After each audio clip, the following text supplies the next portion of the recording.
Mind Your Language, 1977, cast then and now 2024. All the cast members died tragically.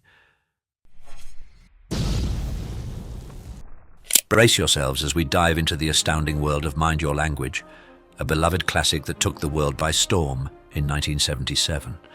But behind the laughter and the unforgettable characters lies a shocking truth that will leave you speechless: the tragic demise of the entire cast. Stay tuned as we reveal their stories, uncovering secrets that were buried with time. Barry Evans played the character Jeremy Brown in Mind Your Language, embodying the role of the English teacher who is central to most of the show's plotlines. Jeremy is portrayed as a generous and honest single man in his 30s living a quiet life. The series was celebrated for its comedic take on cultural stereotypes, and Evans's role as the good-natured yet often unfortunate teacher won the hearts of viewers.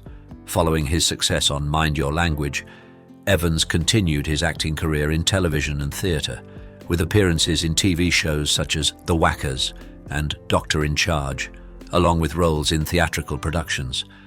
Despite his achievements, he found it challenging to escape the long shadow cast by his memorable portrayal of Jeremy Brown. Sadly, Barry Evans' life came to a premature end on February 9th, 1997, when he passed away at 53 years old due to a heart attack. His untimely death brought a close to a career that had a profound influence on British television comedy. Barry Evans remains cherished by Mind Your Language enthusiasts and is forever celebrated as a significant figure in British TV history. George Camilla took on the role of Giovanni Capello in the beloved British comedy series Mind Your Language. Giovanni represented the classic image of an Italian Catholic chef, bringing a rich variety of humour to the series. Set in the late 1970s to early 1980s, the show depicted the amusing dynamics among a group of students from different backgrounds learning English as a foreign language.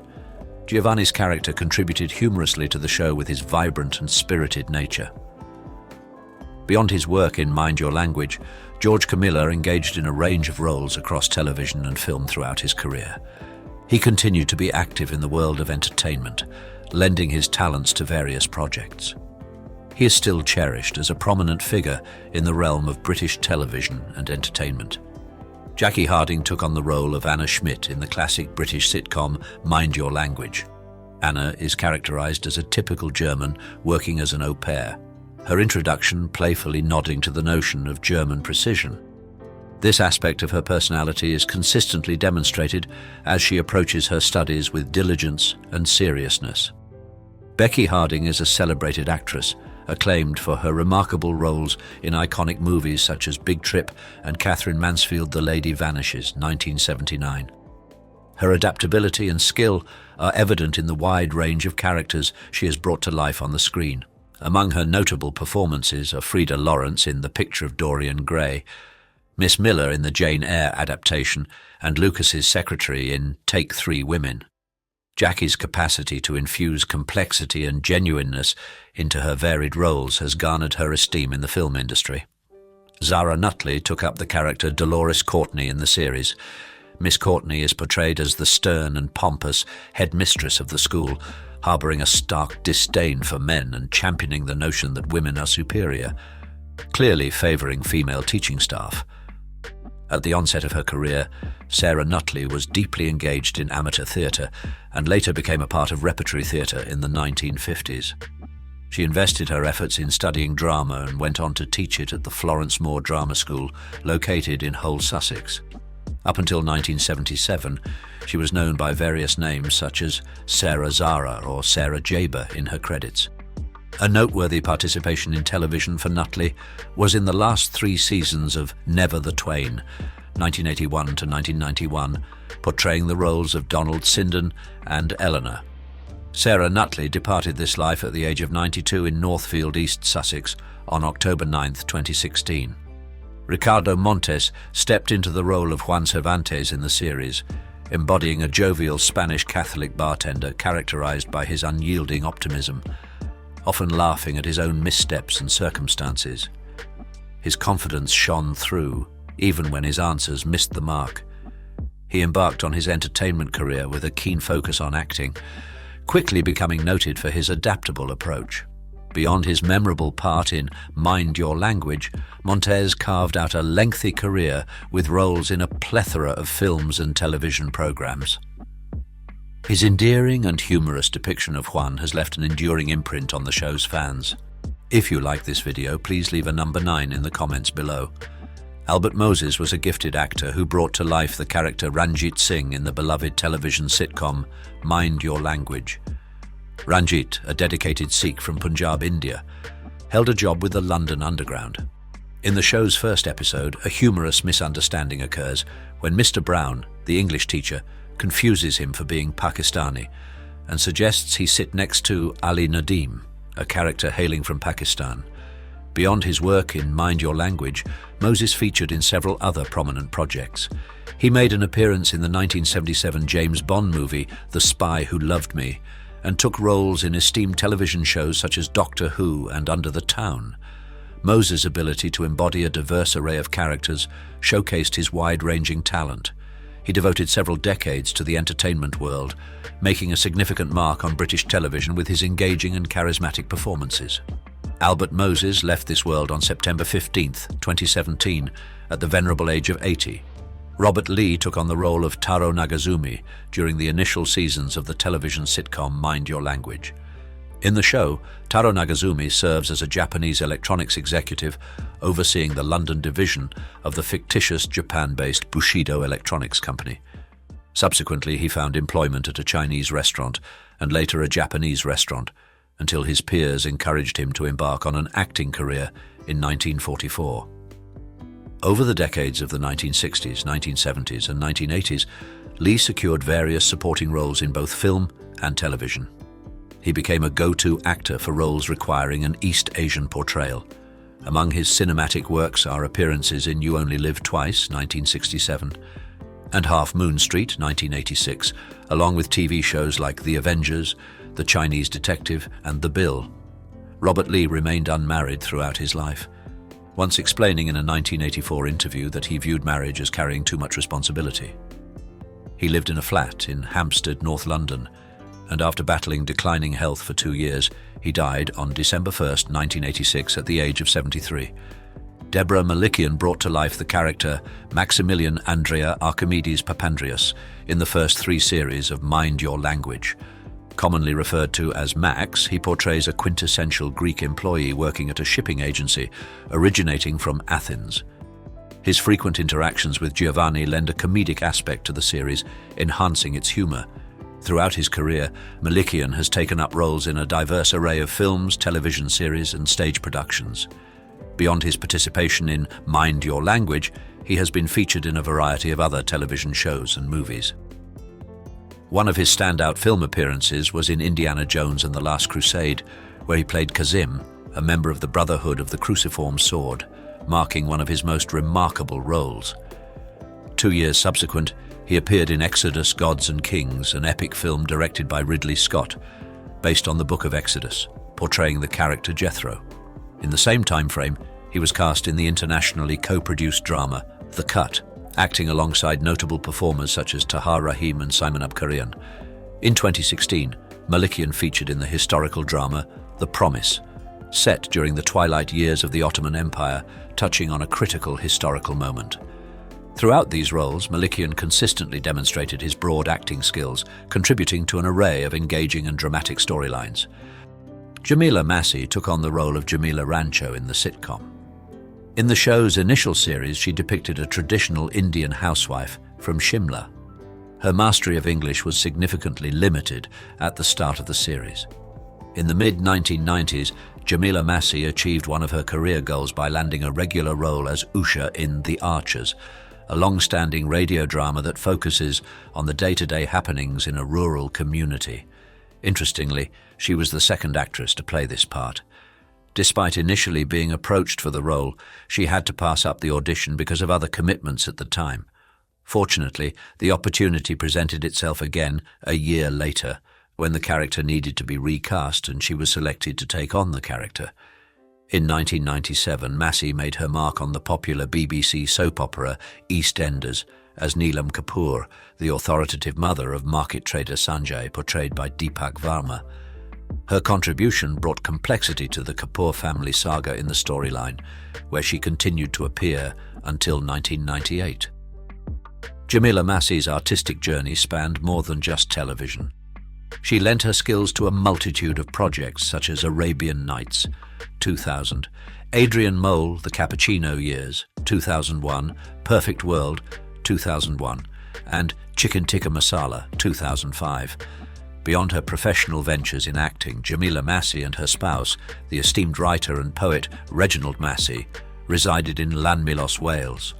Here they embraced a lifestyle filled with creative pursuits and played a significant role in enhancing the cultural fabric of their community. Francois Pascal took on the role of Daniel Duval in the first 3 series of the show. Danielle was portrayed as a charming young French Catholic. O'Hare's stunning beauty caught the eye of nearly every male character in the show, Mr. Brown included. In 2015, Francois Pascal joined the cast of a new comedy titled Or the Love of Ella. The series boasted a cast of skilled actors like Ewan McIntosh, Bobby Ball, Alex Reed, NLP, and Billy Pearce, offering viewers a unique comedic delight. Notably, Transformers Pascal is venturing into the roles of both actress and producer for her new film Son, directed by Jason Figgis. The movie features a lineup of talented actors including Tara Reid, Patrick Bergen, and Ian Hugaby. The film is being produced through her companies, MFC Productions Limited and Pascal Productions Limited, representing an exciting development in her professional journey. Françoise Pascal's life off-screen encompasses her role as a parent.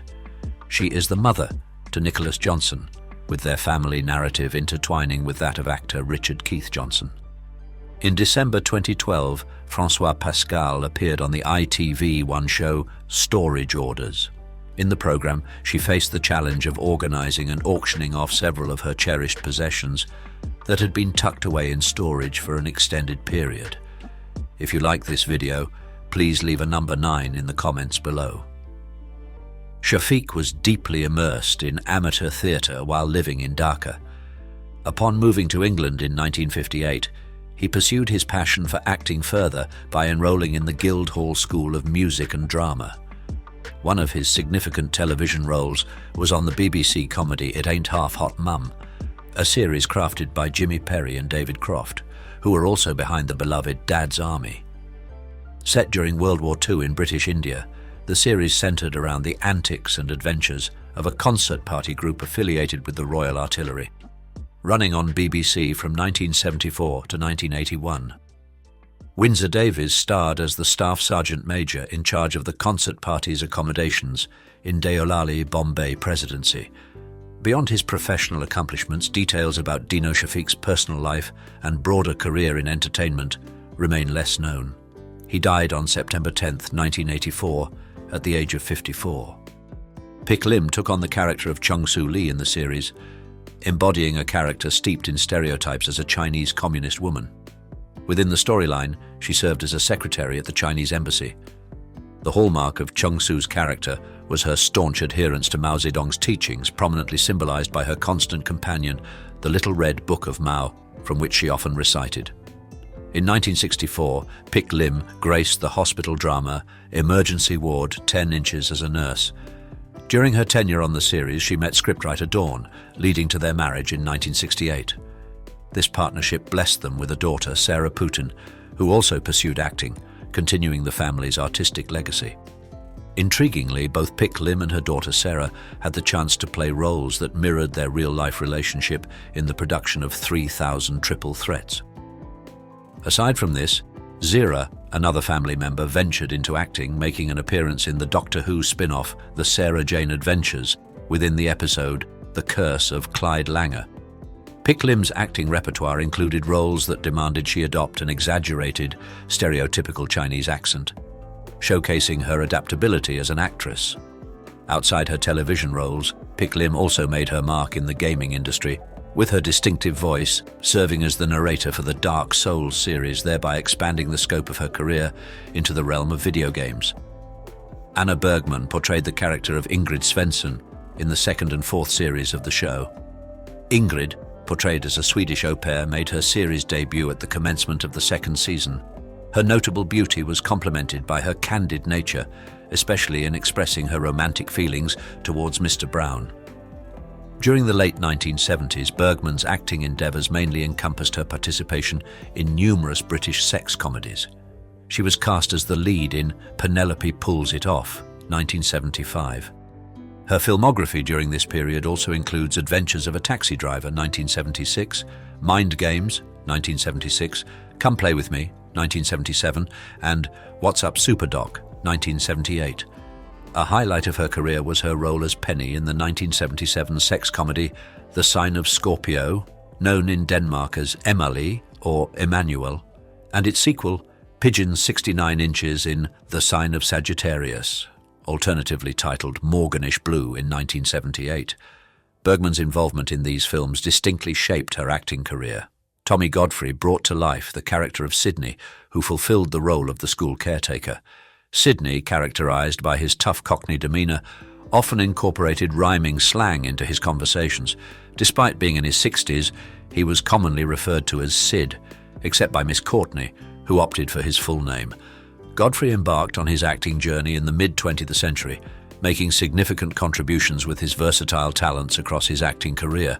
He demonstrated his acting skills through varied roles, earning recognition in the entertainment sector. His career covered a range of genres, from comedy and drama to others, showcasing his capacity to deliver depth and realism to the characters he portrayed.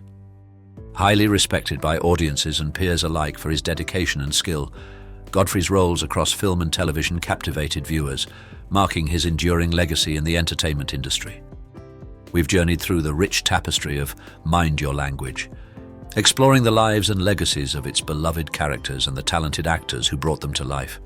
From humorous misunderstandings to endearing moments, this series has carved a special place in our hearts. Now it's your turn to share. If this trip down memory lane has reignited your love for the show, drop a M in the comments to show your support. Don't forget to engage with us by liking and subscribing to Iconic for more nostalgic dives into television history. Your interaction fuels our passion for uncovering and celebrating these cherished memories together. Here's what really happened to Damon Wayans from My Wife and Kids. Sad story. In a world where laughter often masks the unseen battles of life, Damon Wayans' journey beyond the screen is a tale of unexpected turns. The laughter stopped, the cameras turned off, and what was left? The renowned actor and comedian who once stood at the pinnacle of comedic stardom found himself facing a harrowing reality, one that fame's bright lights couldn't dispel. Prepare to uncover the gripping, untold story of Damon Wayans' life after My Wife and Kids, a story filled with courage, transformation, and profound resilience. Buckle up. This is a ride through the heights of fame to the heart of struggle and back. Damon Wayans was born into a bustling household flavored with creative energy and artistic fervor on September 4, 1960, in New York City's vibrant Harlem neighborhood. He was the fourth of 10 children, a dynamic that forged an environment ripe for performance from an early age. The echoes of laughter and the spirit of competition among siblings were the hallmarks of the Wayans family home, imprinting young Damon with an innate sense of comedy and entertainment. Raised by his supermarket manager father Howell and his homemaker and social worker mother Elvira, finances were often tight, but the family's wealth lay in their unshakable bond and encouragement of each other's creative pursuits. Damon attended Murray Bergtraum High School, where the seeds of his future career were unwittingly sown amidst the hallways and classrooms that would witness his earliest attempts at humor and performance. In the cradle of his formative years, challenges were no strangers to Damon. He found solace and meaning in nurturing his talent for stand-up comedy, taking to the microphone with a mixture of fear, excitement, and the rawness characteristic of both his youth and the edgy comedy scene of the time. His diligent ambition was tempered with the patience and grit that New York demanded of its dreamers. It's said that his early days of stand-up yielded more than just laughter. They hatched life lessons and resilience that would become treasured weapons in his professional arsenal. It was during these early adventures that Damon's passion and capability were honed, leading him down the path toward the bright lights of Hollywood and television stardom.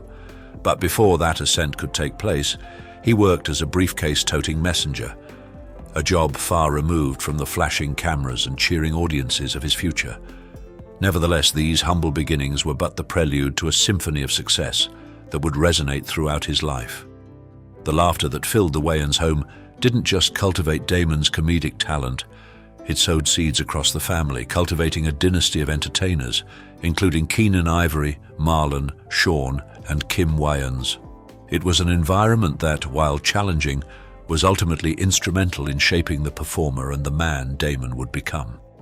This backdrop of familial jest and the hustle of New York life laid the foundation for a career that would eventually see Damon grace television screens and film sets far beyond the imagination of his younger self, emboldening him with a fortitude that would stand against the tests of both time and fame. With groundwork in grit and comedy running through his veins, Damon Wayans' journey to stardom embarked earnestly in the 1980s. Steered by determination, he entered Hollywood's orbit with a writer's gig on the groundbreaking sketch comedy series Saturday Night Live. Although his tenure lasted only a single season, 1985 to 1986, due to creative differences, it catalyzed his incursion into the television world. Damon's next significant leap saw him joining the cast of In Living Color, the brainchild of his brother Keenan Ivory Wayans. The series, revolutionary in its wit and social commentary, became a cultural touchstone and showcased Damon's versatility across a spectrum of memorable characters. From the loquacious Homie D clown to the flamboyant Blaine Edwards, he embodied each role with a fidelity that cemented his status as a comic force. Navigating through the 1990s, Damon explored the cinematic domain, starring in and writing a slew of films that further diversified his repertoire. Movies such as Mo Money, Blankman, and Major Payne highlighted his penchant for blending comedy with action and heroism, a characteristic that appealed to a wide audience, ensuring his affability with both the critics and the public. The culmination of Damon's star's ascent was perhaps best encapsulated by the success of the beloved sitcom My Wife and Kids. Premiering in 2001, the show turned the spotlight on Damon as Michael Kyle, a patriarch with an unconventional parenting style bursting with humor and heart. His charismatic portrayal resonated with viewers, earning him several accolades, including 4 International Press Academy Golden Satellite Award nominations. Yet, despite the splendors of a flourishing career, Damon Wayans never shied away from reinvention or challenges. The late 2000s and 2010s witnessed his returned focus to stand-up comedy, where he revisited his roots, finding solace and redemption in the raw, unscripted connection with the audience, an eternal reminder of where it all began. Parallel to his ongoing comedy tours, Damon eventually ventured back into TV, seizing the role of Roger Murtaugh in the series adaptation of Lethal Weapon. Though the show's stint was interspersed with behind-the-scenes drama and personal health considerations, it served as a testament to his enduring appeal and fortitude as an entertainer. Throughout his decorated career, Damon has earned a reputation not only for his comedic genius, but also for his depth and adaptability as an actor. A trailblazer for future generations of comedians, his portfolio of work is a vibrant tapestry that narrates the rise of an enduring luminary, from the perpetually spirited quarters of New York City to the glimmering stages of Hollywood and beyond. Because YouTube will prioritize interactive videos, please comment OK if you find this video interesting. Thank you. Personal life. In the kaleidoscope of Damon Wayans' life, the vibrant colors of laughter and applause blend with more somber shades that have marked his personal narrative. At the heart lies his family, a chapter of both triumph and tribulation, rooted in his marriage to Lisa Thorner. As an American actress and model, Lisa captured Damon's heart, leading to a loving marriage that blessed them with 2 sons, Damon Wayans Jr. and Michael Wayans, and 2 daughters, Cara Mia Wayans and Kyla Wayans. The couple's journey, unfolding beneath the Hollywood spotlight, was as intricate as any script Damon had ever performed. Their union, which contributed significantly to Damon's public persona, showcased the nuances of a marriage in the entertainment industry, enveloping their family life in the intrigue and pressures that such visibility often entails. As the years went by and their relationship flourished, Damon and Lisa faced their share of challenges, as all couples do. In 2000, The curtain came down on their marriage, leading to a divorce that remains shrouded in privacy by mutual choice. Despite the lack of public insight into their separation, the impact of their union and subsequent path to co-parenting has left an indelible mark on Damon's life. Fatherhood remains Damon's most treasured role, shaping each decision and influencing his creative work. His children have flourished, continuing the Wayans legacy of entertainment. His son, Damon Wayans Jr., in particular, has followed in his comedic footsteps. The familial ethos, one that prizes laughter as a universal language and cherishes unconditional love, was beautifully mirrored in Damon's role as Michael Kyle on the sitcom My Wife and Kids. This role was more than just an acting opportunity. It was a reflection of Damon's personal philosophies on parenting, life's lessons, and the essence of what constitutes a family. Throughout his life, and most notably as a dedicated father, Damon has emphasized the importance of humility, work ethic, and love. These values have been the foundation upon which he has nurtured his children, guiding them through the complexities of growing up in the entertainment spotlight.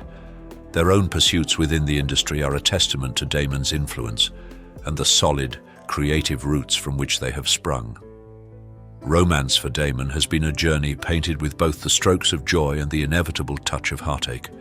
His love life has unfolded with a discretion befitting someone so accustomed to public interest, yet it has been punctuated by significant changes and growth. In navigating both love and loss, Damon's personal experiences have lent authenticity and depth to the myriad of roles he has portrayed, infusing his performances with genuine emotion born from real-life experiences. Dramatic life events and challenges. Damon Wayans' tapestry of life, woven with professional accolades and the fabric of familial bonds, has not been immune to the wear of adversity. In 2013, at the pivotal age of 53, the vibrancy of his career was dulled by a stark revelation. Damon was diagnosed with type 2 diabetes. This diagnosis was not merely a medical condition, it became a catalyst for profound personal transformation. The laughter he offered to the world belied the seriousness of his condition. The comedian, so accustomed to standing in the spotlight's glow, now stood at a critical crossroads, facing a shadow that had stealthily crept upon him. Some struggle is healthy. If you can embrace it rather than be angry, you can use it as your pilot light, Damon expressed, embodying the resilience that his new reality required. He made it clear that he would not allow his diagnosis to define him or derail his commitment to his craft. As Damon Wayans grappled with the implications of his illness, the routine of touring and stand-up, a profession demanding long hours and exhausting travel, quested against his health. Diabetes, an insidious opponent, required him to engage in a ceaseless balancing act of blood sugar levels, medication, and diet, all while maintaining the rigor of his professional endeavors. Amongst the laughter and the applause that met him on stage, the diagnosis imposed a profound introspection. He realized the necessity of embracing lifestyle changes, not only for his career longevity, but for his very survival. Damon commenced an arduous journey of health and self-care, allying with medical professionals to manage his diabetes and incorporating exercise into his daily rituals. However, the steadfastness of his determination was met with the frailty of the human body. By February 2015, the impact of his condition gated him from the skies, forbidding flight travel and heralding the cancellation of several performances. This development was not merely a professional impediment. It was an omen inviting Damon to reassess his trajectory, to prioritize his health over the incessant demands of fame. Damon's struggle amplified as he encountered yet another adversary, like a storyline ripped from the scripts he so masterfully performed. A benign brain tumor on his pituitary gland. The weight of this diagnosis was as burdensome as the physical mass it referred to. It spurred a moment of unequivocal resolve as he opted for surgery, bracing against the prospect of recovery with a silent bravery. The period post-surgery was a montage of personal battles against pain, fatigue, and the specter of incapacitation. Even in the limbo of his convalescence, Damon's humor remained a healing force, a trusted companion amid the eddies of uncertainty and discomfort. Facing the profound challenges of his health forced a recalibration of Damon's values. Family became a beacon, drawing him away from the punishing hours on set towards a life where his presence held irreplaceable value. So in a decision that reflected both surrender and fortitude, Damon stepped away from the high-profile role on Lethal Weapon to devote himself to his loved ones and his well-being. His choice to depart was as much an act of self-preservation as it was a gesture of sacrifice, illustrating the theme that sometimes the hardest choices are the most necessary ones. Damon Wayans' journey through these dramatic life events is a powerful narrative of resilience. Amidst the physical and psychological trials, his ethos remained unwavering, a commitment to laugh in the face of adversity, to confront challenges with the same humor and grace that define his life's work. Because YouTube will prioritize interactive videos, please comment "OK" if you find this video interesting. Thank you. Philanthropy and activism. Damon Wayans' commitment to philanthropy and activism is a vital aspect of his life, often taking a back seat to his public persona. Despite this, he has consistently utilized his influence to support causes close to his heart and aid those in need. His personal experience with type 2 diabetes has driven him to advocate for health awareness, particularly in communities where the condition is prevalent but often overlooked. Through his platform, he aims to educate and empower individuals to make informed lifestyle choices and manage their health effectively. In addition to health advocacy, Damon supports various philanthropic initiatives, including organizations that improve educational opportunities for underprivileged youth and assist families affected by health issues.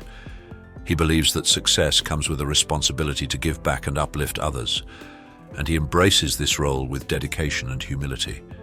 Damon's activism extends beyond health and education to issues of racial equality and justice. He uses his prominence to highlight systemic problems and advocate for change, recognizing the impact his voice can have both within and beyond the entertainment industry. As Damon Wayans marches into 2024, his commitment to entertainment remains undeterred, despite the challenges he's conquered, both on screen and off. Embracing the wisdom garnered from years in the biz and his personal journey, Damon is set to add fresh chapters to his career. An exciting development is the buzz around a new comedy, Popper's House, which hails from the Wayans creative wellspring. While specifics on Damon's involvement have yet to fully surface, the title alone, reminiscent of his familial ties and comedic heritage, hints at a project that could echo the charm and relatability of My Wife and Kids. Originally anticipated for an earlier release, Popper's House has been rescheduled for the 2024-25 season, building anticipation among fans eager to witness Damon's return to sitcom glory. In an industry that perennially craves innovation and authenticity, Damon is poised to offer just that with his experience and nuanced understanding of humor that addresses both everyday life and the more profound aspects of the human experience. Whether Popper's House will serve as a vessel for Wayans to channel his insights as a family man and comedic savant remains to be seen, but expectations are undeniably high. Looking ahead, Damon's presence on our screens, whether in acting, writing, or producing roles, affirms his continued passion for the art. His legacy, after all, is etched not only through his successes, but also through his resilience and ability to draw inspiration from life's trials. Fans and followers can look forward with anticipation to what promises to be a confluence of Wayans' humor and heart in whatever projects come to fruition. As the curtain falls on the heartfelt saga of Damon Wayans, we're left in awe of his enduring spirit and indomitable humor in the face of life's curveballs. His story isn't just one to watch, it's one to learn from and discuss with fervor. Have Damon's triumphs and trials moved you as they have us? Join the conversation and tell us your thoughts. Drop a D in the comments if Damon's resilience inspires you. And for more stirring stories that delve deep into the lives of your favorite stars, don't forget to like, share, and subscribe to Iconic Inside. Stay tuned, stay inspired.